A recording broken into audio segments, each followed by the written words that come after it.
इस चित्र को देख करके आप वस्तु स्थिति को समझ सकते हैं। सबसे पहले चित्र में हम कुछ जो पीले रंग में जो दिख रहा है जो वर्ड है उसको देखने का प्रयास करें।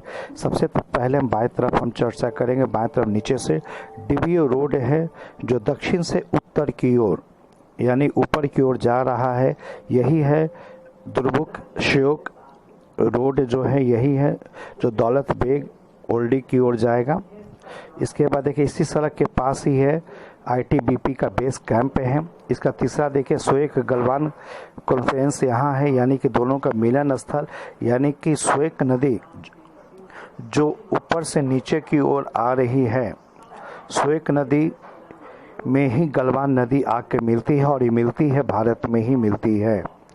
इसके बाद देख सकते हैं स्वेक रिवर को आपने देख लिया जो ऊपर से नीचे यानी सियाचिन के बगल से ही रेमो हिमनद है, वहाँ से आ रही है जो उत्तर से दक्षिण की ओर आ रही है।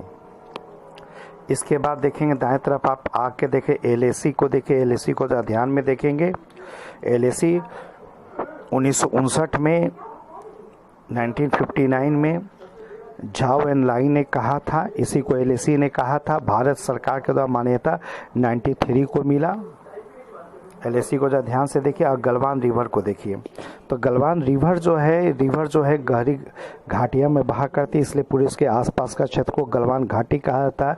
और जो घटना घटी इसी गलवान घाटी को, चित्र से आपको स्पष्ट होगा कि गलवान घाटी का अधिकांश हिस्सा चीन में ही है, यानी एलएसी के पास है। कुछ ही हिस्सा जो है वह भारत में है। भारत में यह हिस्सा लगभग 8 किलोमीटर के आसपास के रेंज में है।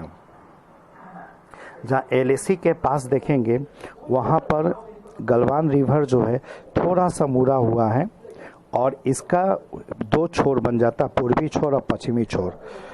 तो पश्चिमी छोर पर ही है गलवान फ्लैश पॉइंट PP14।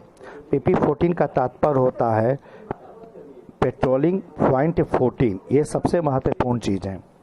तो यहाँ पर है जो भारत के नियंत्रण में अभी भी है, झड़प के बाद ही भारत के नियंत्रण में है और यहीं पर संघर्ष भी हुआ था। और यहाँ से जो सड़क जो देख रहे थे डीओबी सड़क जो थी उसकी एक लेग यहाँ तक बनाई जानी थी और इसी को बनाने में चीन कहीं ना कहीं अरंगा लगाता रहा है।